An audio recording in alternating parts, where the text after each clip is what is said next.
covering every county. This is your statewide newscast. Arkansas Today. You don't want to see this happen to anyone's kids. These kids are helpless. They can't defend themselves. A Central Arkansas daycare worker turns herself in, facing 2 counts of endangering the welfare of a minor. Good afternoon, I'm Mallory Brooks. Thanks for joining us for Arkansas Today.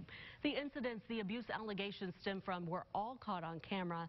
It happened at the Kids Academy daycare in Bryant. Arkansas Today's Rebecca Jeffrey has the story and video, and we do want to warn you, some of this video may be disturbing. This was a tough case, tough to watch. 19-year-old Mackenzie Howell's classroom at Kids Academy Daycare in Bryant, now the center of a police investigation.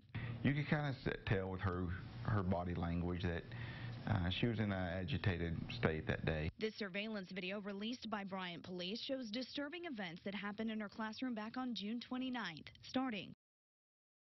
You can see her grab her shoulder, and she's crying. According to police, the 8 kids in the room are about 2 years old. When this girl doesn't stop crying, Howell comes back. And it doesn't stop there. The little girl's already crying. Howell sits down in front of her, grabs her ankles, and pulls. The child appears to hit her head on the tile. That particular day was actually her birthday. After getting lunch for the children, Howell's attention seems to turn to a little boy in the class. When she goes to put him in a seat, he falls to the floor, hitting the chair and wall on the way down. These kids are helpless. They can't defend themselves. According to the police report, a witness informed her supervisor of what happened, and one toddler's parent, who also works at the daycare, contacted the child abuse hotline. Hopefully that, the kids are young enough that this is something that they won't, remember. But I know Mom and Dad always will. Howell faces 2 felonies, so now her future is in the hands of the court.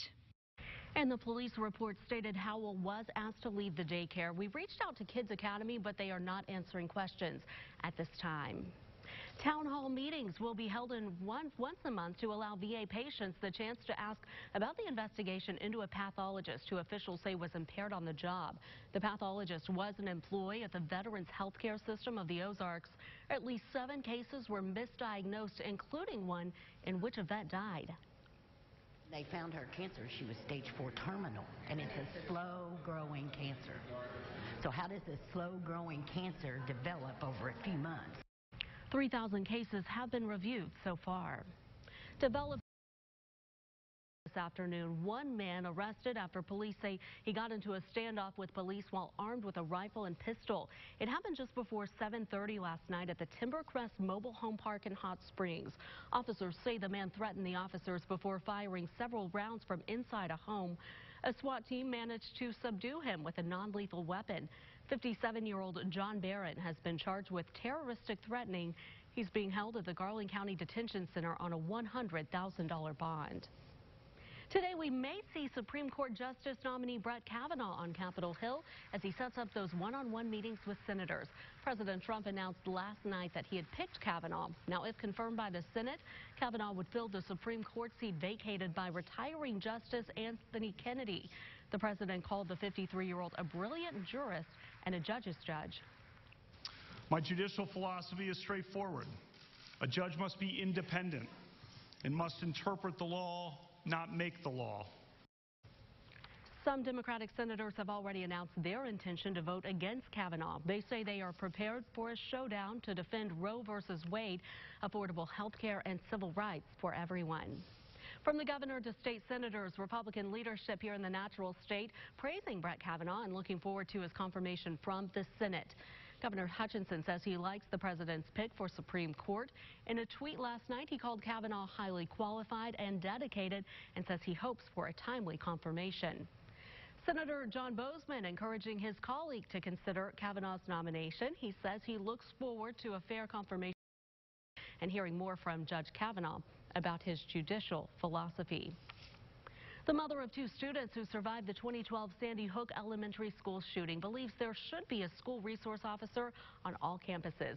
Speaking at a hearing in Little Rock yesterday, she did not advocate for arming teachers and staff. However, some at a committee meeting at the state capitol did advocate for arming staff, including the president of the Crime Prevention Resource Center. Having an armed teacher or staff actually makes the job of the school resource officer safer. There's a big chasm of difference, though, between a school resource officer, who is a professional law enforcement officer, and your physics teacher. Several activists from Moms Demand Action dispute Dr. Lott's research. Some signed up to speak at the hearing, but were not given the chance. A UA Little Rock professor is looking into eliminating sovereign immunity. That makes it impossible to sue the government in state court. The Arkansas Supreme Court ruled earlier this year that the government could no longer waive immunity in certain circumstances. As a result, a constitutional amendment is required for citizens to sue the state. If you want money from the state, even if you're injured, you have to get the state to agree to give you money. That means the state is a judge in its own case, and that's simply unfair. Instead of eliminating the provision altogether, there are some who say a new amendment should only allow the state to have the option to waive immunity in limited circumstances. A busy weekend for the state's alcohol beverage control as it cracks down on the sale of liquor to minors and other violations. ABC agents visited nearly 800 liquor stores, private clubs, bars, and convenience stores across Arkansas for Operation Check-In. They issued about 300 tickets for violations. About half were selling alcohol to minors. The state has more than 5,000 active alcohol permits.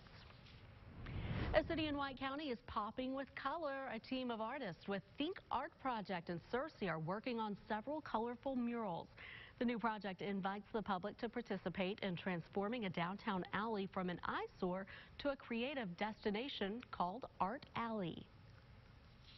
And reconnect people through art and give people an opportunity to really express themselves and bring beauty back into the community. The first Friday of every month, the public is welcome to Art Alley for live painting, music, and food. Pretty cool.